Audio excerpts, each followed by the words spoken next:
जाती नाही धर्म पूछ कर मारा असं म्हणत भाजपनं पहलगाम हल्ल्यानंतर एक पोस्टर टाकत हिंदू केंद्रीय राजकारण करायला सुरुवात केली होती। पण अवघ्या 4 दिवसांमध्येच मोदी सरकारनं त्याला छेद देणारा एक निर्णय घेतलेला आहे। अर्थात तो म्हणजे जातीनिहाय जनगणना। केंद्रीय कॅबिनेटनं त्याला मंजुरी दिलेली आहे आणि त्यामुळेच आता या जातीनिहाय जनगणनेमुळे महाराष्ट्राच्याच नव्हे तर देशाच्या राजकारणावरती त्याचे कसे परिणाम होणार आहेत, जातीनिहाय जनगणनेमुळे कुणाला फायदा होणार आहे, जातीनिहाय जनगणनेमुळे खरंच भाजपच्या राजकारणाला नुकसान होणार आहे का आणि विरोधकांना त्याचा फायदा होणार आहे का, हे प्रश्न विचारले जातात आणि आपण आज त्याच्यावरच प्रकाश टाकणार आहोत। नमस्कार, मी अभिजित करंडे, सेंटर पॉइंटमध्ये आपल्या सर्वांचं स्वागत आहे। विरोधक जातीनिहाय जनगणनेची मागणी जी आहे ती 1980 सालापासून करत आलेली आहे, पण 2023 पासून राहुल गांधी आणि सगळ्याच विरोधकांनी एकमुखानं ही मागणी लावून धरलेली आहे। जुलै 2023 मध्ये बंगळुरूमध्ये जी विरोधकांची बैठक झाली त्या बैठकीमध्ये 26 राजकीय पक्षांनी जातीनिहाय जनगणना झाली पाहिजे अशी एकमुखी मागणी केली। वेगवेगळ्या मागास घटकांना सरकारी नोकरी असेल, शिक्षण असेल आणि सरकारच्या इतर सुविधा पोहोचवण्यासाठी त्याचा मदत होईल असंही सांगण्यात आलं। विरोधी पक्षनेते राहुल गांधी यांनी 2024च्या लोकसभा निवडणुकीआधी जो प्रचार सभांचा दौरा केला त्यामध्ये हा मुद्दा केंद्रस्थानी ठेवला होता। अर्थात भाजपचा सुरुवातीला जातीनिहाय जनगणनेला विरोध होता, पण त्यामुळं खऱ्या अर्थानं ओबीसी वर्ग जो आहे तो दुखावतोय किंवा दलित वर्ग जो आहे तो दुखावतोय असं लक्षात आल्यानंतर भाजपनं तो विरोध जो आहे तो त्यांचा विरोध मावळताना दिसला। अर्थात खुल्या वर्गातील अनेक मतदार जे हिंदू केंद्रित आहेत त्यांची नाराजी यामुळे सहन करावी लागेल असंही भाजपला वाटत होतं। जातीनिहाय राजकारणामुळे हिंदू केंद्रित राजकारणाला छेद मिळेल अशी ही भीती भाजपला होती। 2015ला कर्नाटकनं जातीनिहाय जनगणना केली होती, मात्र त्याचा तपशील अर्थात आकडे जे आहेत ते जाहीर केले नव्हते। 1980 साली खरं तर यूपीमधून बीएसपीनं म्हणजे कांशीराम यांनी पहिल्यांदा जातीनिहाय जनगणनेची मागणी केलेली होती। त्यानंतर समाजवादी पार्टीनं सुद्धा त्याला सपोर्ट केला होता आणि ही मागणी जी आहे ती पूर्ण मात्र कधीच झाली नव्हती। शेवटची जी आपली जनगणना झाली 2011 साली त्यामध्ये सुद्धा ही मागणी पुढे आली होती, मात्र त्याला तितकासा पाठिंबा मिळाला नाही। अर्थात बिहारमध्ये सुद्धा गेल्या काही काळापूर्वी जातीनिहाय जनगणना झाली, मात्र त्याचे आकडे काही काळानंतर जाहीर करण्यात आले। ब्रिटिश काळात 1872 पासून खरं तर जनगणनेला सुरुवात झाली आणि जेव्हापर्यंत ब्रिटिश जनगणना करत होते 1931 पर्यंत तोपर्यंत जातीनिहाय जनगणनेचे आकडे जे आहेत ते जाहीर होत असत। 1951 साली स्वतंत्र भारतामध्ये जातीनिहाय जनगणना झाली नाही। यावेळेला मात्र केवळ SC आणि ST समुदायातील लोकांचेच आकडे जाहीर करण्यात आले। आता मुद्दा असा आहे की जातीनिहाय जनगणना झाल्यामुळं काय होईल, तर जातीनिहाय जनगणना झाल्यामुळं एका प्रकारे प्रत्येक वर्गाचे, जातीचे, प्रवर्गाचे किती लोक आहेत आणि त्यांना योजनांचा किती लाभ मिळालेला आहे, नोकऱ्यांमध्ये त्यांचं प्रतिनिधित्व किती आहे, त्यांच्यामध्ये शिक्षणाचं प्रमाण किती आहे, त्या लोकांमध्ये शिक्षित लोकांचं, डॉक्टरांचं, इंजिनियर्सचं किंवा सरकारी नोकऱ्या करणाऱ्यांचं प्रमाण किती आहे, या सगळ्याचा तपशील जो आहे तो सरकारकडे जमा होईल आणि त्यामुळं एका प्रकारे सरकार टार्गेटेड थेरपी ज्याला जसं म्हणतात तशा पद्धतीनं टार्गेटेड विकास तिथपर्यंत पोहोचवण्याचा प्रयत्न करू शकतं। अर्थात ते सरकार कुठलंही सरकार केंद्रामध्ये निवडून आलेलं असू शकतं आणि त्याचा फायदा जो आहे तो अतिमागास राहिलेल्या किंवा ज्यांच्यापर्यंत विकासाची गंगा पोहोचली नाही त्यांना होऊ शकतो। अर्थात हा झाला एक टेक्निकल मुद्दा, मात्र याचा राजकीय फायदा किंवा राजकीय गणित काय आहे हे सुद्धा लक्षात घेतलं पाहिजे। अर्थात भाजपचं सगळं राजकारण जे आहे ते हिंदू केंद्रित राजकारण राहिलेलं आहे। जातींमध्ये जर समाज विभागला गेला तर तो हिंदू म्हणून एकत्रित होत नाही आणि त्यामुळं जातीनिहाय जनगणनेला सुरुवातीला भाजपनं विरोध केलेला होता। आता हिंदू केंद्रित राजकारण करताना जातनिहाय जनगणना झाली तर प्रादेशिक पक्ष जे आहेत, उदाहरणार्थ महाराष्ट्रामध्ये शिवसेना आहे, राष्ट्रवादी काँग्रेस आहे किंवा यूपीमध्ये बसपा आहे, सपा आहे, बिहारमध्ये JDU आहे, राजद आहे, तमिळनाडूमध्ये DMK आहे, पश्चिम बंगालमध्ये ममता बॅनर्जींचा तृणमूल काँग्रेस आहे, हे पक्ष जाती केंद्रित राजकारण करतात आणि त्यामुळं जाती केंद्रित राजकारणामुळं इथं राष्ट्रीय पक्ष जे आहेत ते मागे पडतात।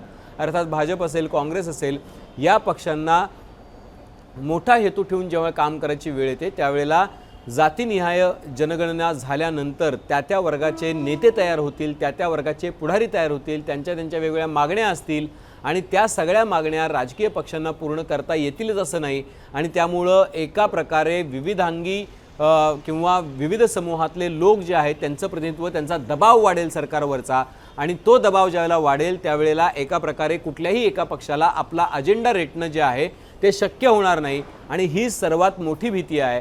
मात्र काँग्रेसनं त्या पद्धतीच्या राजकारणाला आपल्याला साजेसं असं राजकारण या आधीपासून सुरू केलेलं आहे, आणि त्यामुळे त्यांना त्याची भीती वाटत नाही आहे. मात्र भाजपला ज्यांचा हेतू किंवा ज्यांचं उद्दिष्ट राष्ट्रीयत्व किंवा हिंदुत्व असं आहे, ज्यांना राष्ट्रीय स्वयंसेवक संघाचा पाठिंबा आहे आणि त्यांना स्वतःचे हेतू साध्य करायचे आहेत, अशा पक्षांना त्याचा मोठा फटका बसू शकतो. अर्थात जातीनिहाय राजकारण जे आहे त्याची सुरुवात कधी झाली, तर जातीनिहाय राजकारणाची सुरुवात 78 मध्ये झाली, जेव्हा मोरारजी देसाई जे आहेत ते देशाचे पंतप्रधान होते. त्यांनी 20 डिसेंबर 1978ला संविधानाच्या अनुच्छेद 340 नुसार 6 सदस्यांचा एक मागासवर्गीय आयोग निर्माण केला आणि त्याचं अध्यक्ष केलं बिहारचे माजी मुख्यमंत्री आणि त्यावेळचे खासदार BP मंडल याला. आता BP मंडल यांना मंडल आयोगाचं अध्यक्ष केलं आणि त्यांना सांगण्यात आलं की तुम्ही एका प्रकारे या सिस्टीममध्ये जे दलित आणि ST आहेत यांच्याशिवाय जो वर्ग जो आहे की जो विकासाच्या गंगेपासून वंचित आहे त्यांची यादी करा किंवा त्यांच्यावरचा एक अहवाल तयार करा. BP मंडल यांनी 1980 साली खरं तर हा अहवाल जो आहे तो केंद्र सरकारला सादर केलेला होता. मात्र 10 वर्ष म्हणजे इंदिरा गांधी त्याला पंतप्रधान होत्या, त्यानंतर राजीव गांधी पंतप्रधान झाले, मात्र 10 वर्ष या अहवालावरती काँग्रेसनं कुठलीही पावलं उचलली नाहीत. या अहवालामध्ये मागासवर्गाला म्हणजे इतर मागासवर्ग ज्याला आपण म्हणतो OBC अदर बॅकवर्ड क्लासेस यांना 27% आरक्षण देण्याची शिफारस करण्यात आलेली होती. त्यांची संख्या ही देशामध्ये 52% आहे असा अहवालात नमूद करण्यात आलेलं होतं आणि त्याच्या शिफारसी ज्या आहेत त्या लागू करण्याच्या विरोधामध्ये भाजप होतं, कारण पुन्हा एकदा हिंदू केंद्रीय राजकारण तिथं मध्ये येत होतं आणि त्यामुळंच मंडल आयोगाला उत्तर म्हणून त्यावेळेला कमंडलचा प्रयोग जो आहे तो केला गेलेला होता. सोमनाथपासूनची यात्रा जी आहे ती अडवाणींनी सुरू केलेली होती आणि त्याचाच पुढचा अध्याय जो बघायला मिळाला ते मंडल विरुद्ध कमंडल राजकारणाचा. आणि आपल्याला कल्पना आहे की 1990 मध्ये ज्या वेळेला VP सिंग जे आहेत ते पंतप्रधान म्हणून त्यांनी आपला कार्यभार सांभाळला, त्यावेळेला त्यांनी या आयोगाची शिफारसी ज्या आयोगानं मंडल आयोगानं केलेल्या होत्या त्या शिफारसी लागू करण्याची घोषणा केली. त्यांनी ही घोषणा केल्यानंतर खऱ्या अर्थानं मोठ्या प्रमाणामध्ये गोंधळ उडाला आणि त्यावेळेला VP सिंग यांचं सरकार जे होतं जनता दलाचं ते भाजपच्या भरवशावरच होतं, कारण भाजपच्या 80पेक्षा जास्त खासदारांचा त्यांना पाठिंबा होता. पण त्यावेळेला हा पाठिंबा काढून घेण्याची घोषणा जी आहे ती सुद्धा भाजपनं केलेली होती, हे सुद्धा विसरता कामा नये. त्यामुळे भाजपचा मंडल आयोगाला पाठिंबा होता. मंडल आयोग लागू करण्यामध्ये किंवा OBCंना आरक्षण देण्यामध्ये आमचाच कसा वाटा आहे हे जे भाजप सांगू पाहतं गेल्या बिहारच्या इलेक्शनपासून, त्यामध्ये किती तथ्य आहे हे शोधावं लागेल. पण अर्थात त्यावेळेला VP सिंग नसते तर मंडल आयोग लागू करण्यामध्ये अडचणी होत्या. VP सिंग यांचा जो जाहीरनामा होता इलेक्शनच्या वेळचा तोच जाहीरनामा जो होता 1989 साली ज्या इलेक्शन झाल्या त्या जाहीरनाम्यामध्ये VP सिंगांनी म्हटलं होतं की माझं सरकार आलं तर मी मंडल आयोग लागू करेन, मंडल आयोगाच्या शिफारसी लागू करेन आणि त्यानुसार 27% आरक्षण जे आहे ते 27% आरक्षण देण्यात आलं OBCंना. आता मुद्दा असा आहे की आपल्याकडे आरक्षण आहे किती, तर 27% आरक्षण OBCंना देण्यात आलेलं आहे. त्यामध्ये प्रवर्ग आहेत, ते प्रवर्ग ऑलरेडी करण्यात आलेले आहेत. अनुसूचित जातींना 15% आरक्षण आहे आणि ST अर्थात अनुसूचित जमातींना 7.5% आरक्षण आहे. अर्थात या आरक्षणाच्या नंतर सुद्धा काही प्रश्न सुटलेले नाहीत.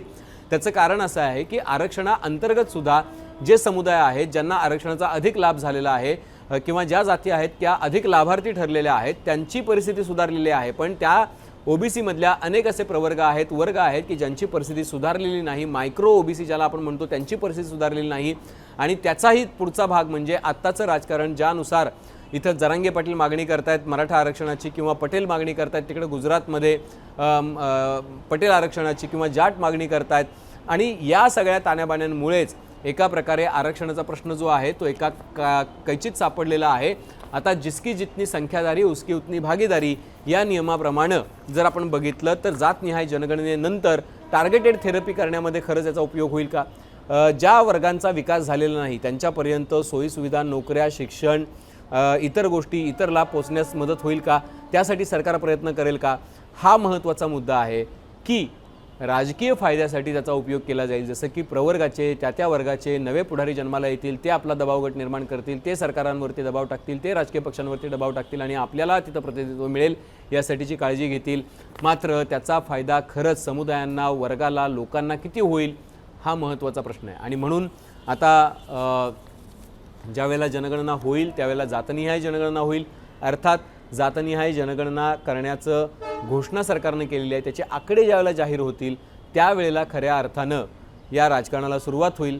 पण भाजपनं केलेली ही घोषणा जी आहे ती राजकीय कूस बदलणारी आहे. भाजपचं आत्तापर्यंतचे जे राजकारण आहे ते हिंदू केंद्रित राजकारण राहिलेलं आहे आणि त्या हिंदू केंद्रित राजकारणाचा भाग असताना सुद्धा एका ओबीसी वर्गातून येणारे नरेंद्र मोदी हे गेली 11 वर्षे देशाचे पंतप्रधान आहेत आणि त्यांच्या कॅबिनेटने हा निर्णय घेतलेला आहे, त्यामुळे त्याला एक वेगळं महत्त्व आहे. आता काँग्रेस, राष्ट्रवादी, भाजप आणि इतर पक्ष जे आहेत ते या घोषणेचा कशा पद्धतीनं स्वीकार करतात किंवा ते या राहुल गांधी तर आपली मागणी मान्य झाल्याच्या आनंदात ते प्रेस कॉन्फरन्ससुद्धा घेत आहेत थोड्या वेळामध्ये. पण अर्थात या सगळ्याचा परिणाम नेमका देशाच्या राजकारणावरती, देशाच्या समाजकारणावरती कसा होणार आहे हे बघावं लागणार आहे. अर्थात तुम्हाला या विषयावरती तुमची काही मतं असतील, काही प्रश्न असतील तर ते तुम्ही निश्चितपणे कमेंट बॉक्समध्ये नोंदवा. बेल आयकॉनवरती क्लिक केलं तर सगळे अपडेट्स मिळत जातील. आणि सर्वात महत्त्वाचं म्हणजे मुंबई तकचं यूट्यूब चॅनल सबस्क्राईब करायला विसरू नका. सेंटर पॉईंटमध्ये इथंच थांबूया. पाहत रहा मुंबई तक.